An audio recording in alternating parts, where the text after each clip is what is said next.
तो सब कुछ तेरे लिए कुर्बान करने के लिए तैयार। बेटे की कुर्बानी दी, एक ही बेटा था और वो भी बुढ़ापे की औलाद। न जाने कितने सालों तक अल्लाह से मांगा था और अल्लाह ने औलाद की नेमत दी, और फिर इम्तिहान का मौका आया तो अपने बेटे की कुर्बानी के लिए तैयार हो गए।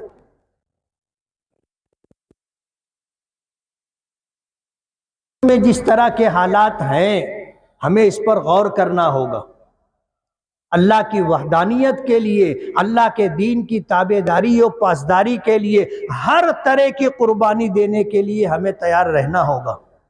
आज मुल्कों के बदलते हालात में यकसा सिविल कोड की आवाज दी जा रही है। 22वें लॉ कमीशन ने पूरे मुल्क में बसने वाले लोगों से राय मांगी है कि यकसा सिविल कोड के ताल्लुक से आपकी क्या राय। हम तो मुसलमान हैं, हमारे पास मुकम्मल दीन, मुकम्मल शरीयत है, और डॉक्टर भीमराव बाबा साहेब अंबेडकर ने उस टीम की क़ियादत करते हुए, जिसमें जमीयत उलमा के जिम्मेदारान भी शामिल थे, पूरे मुल्क से 222 या कितने अफराद उस कमेटी में थे जिन्होंने इस मुल्क को संविधान दिया है, दस्तूर दिया है, आईन दिया है। उसमें बुनियादी जो आईन की दफात हैं, उसमें यह है कि इस मुल्क में बसने वाले तमाम ही लोगों को अपने मजहब के मुताबिक जिंदगी गुजारने की मुकम्मल आजादी होगी। वो पूजा पाठ भी करेंगे, नमाज भी पढ़ेंगे और इसकी दावत व तबलीग भी करेंगे। अपने दीन, अपने मजहब को सीखने और सिखाने के लिए मदारिस, दस्तूर ने हमें इसका हक दिया है। कुछ रहनुमायाना खुतूत थे, उसमें एक ये भी है कि यकसा सिविल कोड अगर मुमकिन होगा तो उसका निफाज किया जाए, और हम ऐसा मानते हैं कि मुमकिन नहीं है। आज सिर्फ मुसलमानों को टारगेट किया जा रहा है। कभी कभी तो मैं ये सोचता हूं कि ये लड़ाई हमें नहीं लड़नी चाहिए।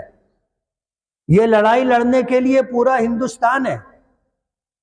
जैन समाज के लोग नहीं मानेंगे, बुद्ध मत समाज के लोग नहीं मानेंगे, सरदार लोग नहीं मानेंगे, लिंगायत समाज के लोग नहीं मानेंगे। इस मुल्क में 839 पर्सनल्ला है। कितने? जोर से बोलो ना।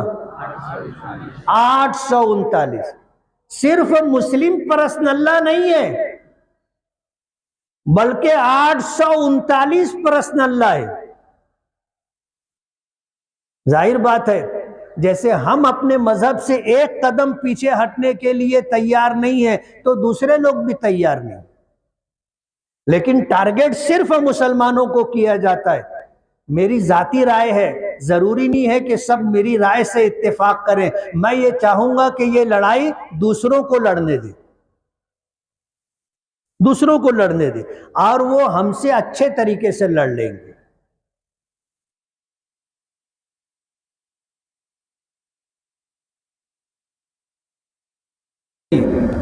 इसलिए उनको लड़ने का पूरा मौका दिया जाए। आज देखो, आवाज इधर उधर से उठने लगी है। 22वें लॉ कमीशन ने जब राय मांगी तो तमिलनाडु के जो है सीएम ने कहा कि दलितों को अपने मंदिरों में पहले आने की इजाजत तो दो। यकसा सिविल कोड का मतलब क्या है? सब बराबर, सबको एक जैसा हक हासिल होगा।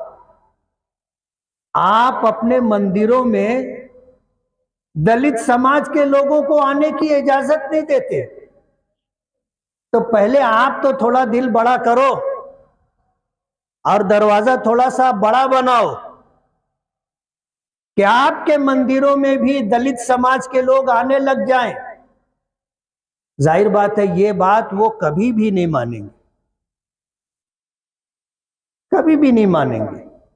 वो तो अपने कुओं से उनको पानी भी नहीं पीने देते। और आप देखोगे इस मुल्क में कितने ऐसे मकामात हैं जहां पर दलित समाज के लोग जा भी नहीं सकते। हमें तो नापाक माना जाता है ना, दलितों को भी पलीत समझा जाता है। तो हमारी बात नहीं, हम तो ये कह रहे हैं कि ये लड़ाई यकसा सिविल कोड की, यूसीसी की लड़ाई हम छोड़ दें। ये मैदान दूसरी कौमें हैं।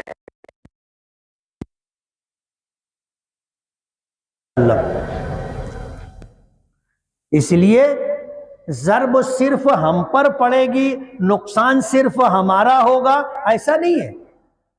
इस मुल्क में 839 पर्सनल लॉ है, उनमें से एक हमारा मुस्लिम पर्सनल लॉ है। एक को निकाल दें तो बचेंगे कितने? 838 पर्सनल लॉ हैं। वो लोग भी एक कदम पीछे हटने के लिए तैयार नहीं होंगे। तो ये दीवाने का ख्वाब है जो आज इस मुल्क में दीवाने लोग देख रहे हैं, जो होने वाला नहीं। ये ख्वाब कभी शर्मिंदा ताबीर नहीं होगा। इसलिए हमें फिक्र है, इसलिए कि हमारे पास मुकम्मल दीन व शरीयत है।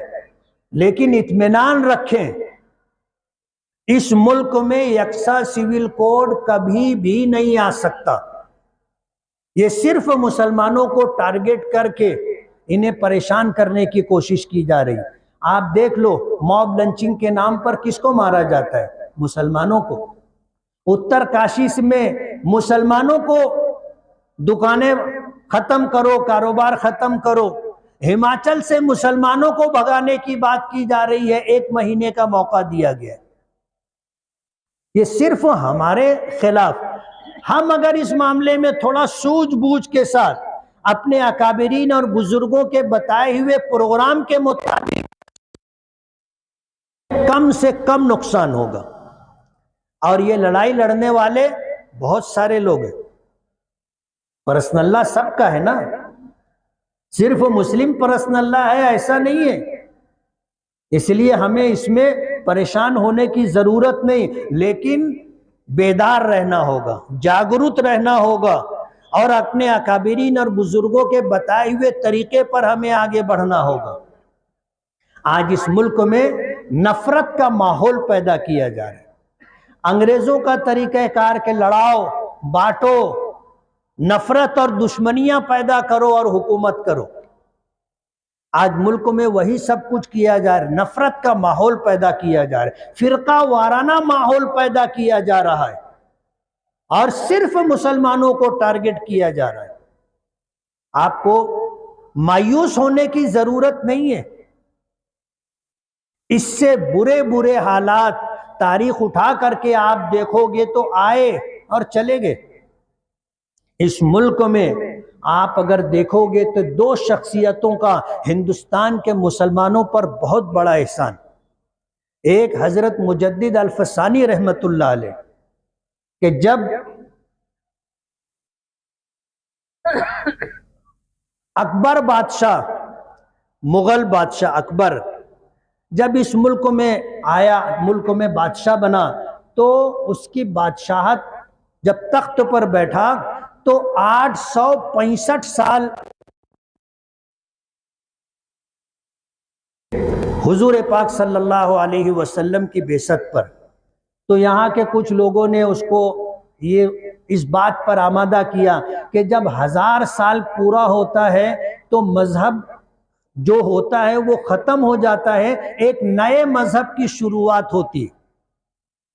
इसलिए इस्लाम मजहब पर 865 साल गुजर गए हैं। अब जो 35 साल बाकी हैं, इसमें ऐसा कोई दीन और मजहब बना लेना चाहिए कि 1000 साल मुकम्मल होने के बाद वो नया दीन और नया मजहब शुरू हो जाए।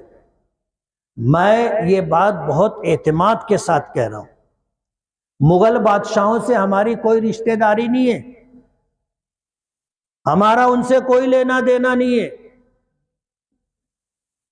आज उनकी तस्वीरों को लेकर के जिस तरह के हालात पैदा किए जा रहे हैं, हमें उनसे कोई मजहबी तौर पर अकीदत नहीं है, वो एक बादशाह थे। आज उनकी उन बादशाहों में से किसी बादशाह की तस्वीर अगर किसी के पास मिल जाती है, जैसे कोल्हापुर है, लातूर है, किसी के पास औरंगजेब की तस्वीर मिल गई, उसके ऊपर केस बना दिया गया। तो क्या किसी बादशाह की तस्वीर रखना मुल्क के कानून के एतबार से क्या यह गुनाह है? बाबा साहब अंबेडकर ने जो कानून संविधान दिया उसमें कहीं भी ये नहीं है। लेकिन मुगल बादशाहों को मुल्क के मौजूदा मुसलमान उनके रिश्तेदार है। अकबर बादशाह को लोगों ने वरगलाया तो उसने दीन इलाही की इजाद की। इस्लाम खत्म करना है और दीन इलाही लाना है। अल्लाह ने मुजद्दिद अल-फसानी रहमतुल्लाह अलैह को पैदा किया, जिन्होंने खड़े होकर के अकबर बादशाह के दीन की मुखालफत की और इस्लाम रहे इसके लिए जो जद्दोजहद और कोशिश की है वो तारीख का एक हिस्सा है। अगर मुजद्दिद अल्फसानी, अल्फ कहते हैं हजार को, 1000 साल पूरे हो गए, सानी कहते हैं दूसरा 1000 साल शुरू हुआ। मुजद्दिद कहते हैं दीन को नई जिंदगी देने वाला। तो उन्होंने दीन को, मजहब इस्लाम को नई जिंदगी दी, उसकी बका के लिए, उसकी हिफाजत के लिए पूरी कोशिश की। एक तरफ पूरी हुकूमत थी अकबर बादशाह की और एक तरफ तने तन्हा ख्वाजा अहमद सरहिंदी रहमतुल्लाह अलैह, और उनकी कोशिशों और उनकी तहरीक को देख करके उनको मुजद्दिद का लक़ब दिया गया, मुजद्दिद अल्फसानी। दूसरे 1000 साल के शुरू में उन्होंने दीन को जो नई जिंदगी दी थी, इसलिए उनको मुजद्दिद अल्फसानी कहा जाता है। जमाना गुजरा, ये पहली शख्सियत थी। जमाना गुजरा,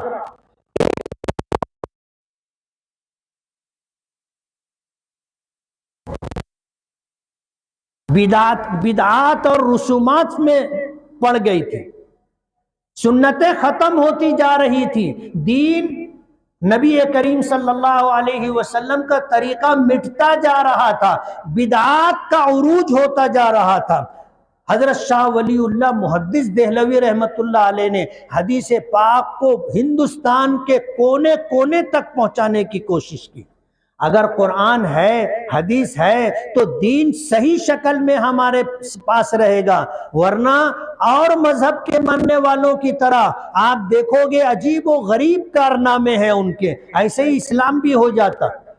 शाह वलीउल्लाह मुहद्दिस देहलवी रहमतुल्लाह अलैह ने दीन अपनी असली शक्ल में बाकी रहे, नबी करीम सल्लल्लाहु अलैहि वसल्लम की सुन्नतें और उनका तरीका बाकी रहे, उसके लिए कोशिश की। ये दूसरी शख्सियत है शेख सैयद अहमद ख्वाजा सरहिंदी रहमतुल्लाह अलैह, जिन्हें मुजद्दिद अल्फसानी कहा जाता है, और शाह वलीउल्लाह मुहद्दिस देहलवी रहमतुल्लाह अलैह। इन दो शख्सियतों का हम पर एहसान। मुल्क के मौजूदा बदलते हालात में हम लोगों को बहुत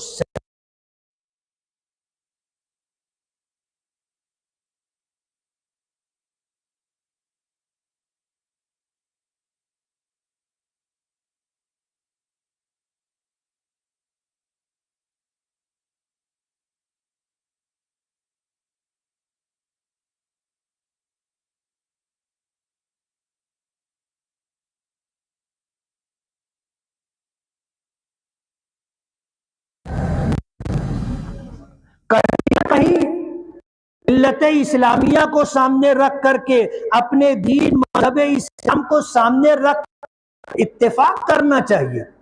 इत्तेहाद का अपनी सियासत के लिए हमेशा इख्तिलाफ करना, हर बात में इख्तिलाफ करना, ये हमारे शहर के कुछ लोगों का तरीका हो गया। अच्छी से अच्छी बात होगी तो भी उसमें इख्तिलाफ करेंगे। क्यों? सिर्फ सियासत की वजह से। ये बहुत गलत बात है और ये चीज मालेगांव के लिए, मालेगांव की आवाम के लिए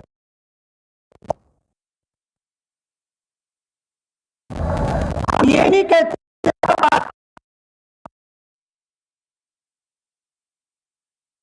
जिस बात में अपने शहर का मफाद हो उस पर आपको इत्तेफाक करना चाहिए।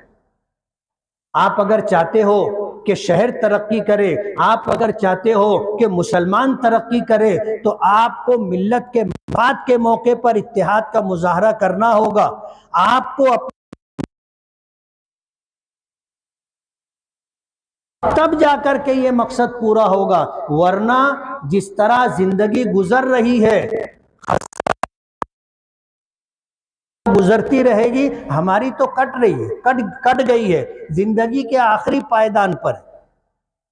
हमारे बच्चों का क्या होगा, आने वाली नस्लों का क्या होगा, इस पर इंतहाई संजीदगी से गौर करना जरूरी है।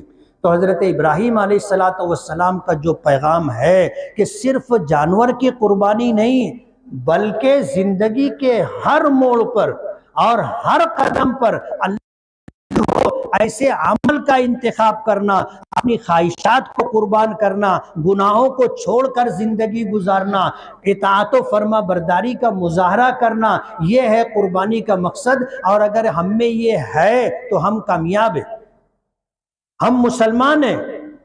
और अगर ये नहीं है तो हम नाम के मुसलमान हैं, काम के मुसलमान नहीं है। और नाम का मुसलमान होना कल आखिरत में नजात दिलाने के लिए काफी नहीं है, आपको काम का मुसलमान बनना होगा, तब जाकर आपका ये मजहब इस्लाम आपको आखिरत में कामयाबी दिला सकेगा। व आखिरु दावाना अनिल हम्दुलिल्लाहि रब्बिल आलमीन। सफ़े दुरुस्त फरमा ले।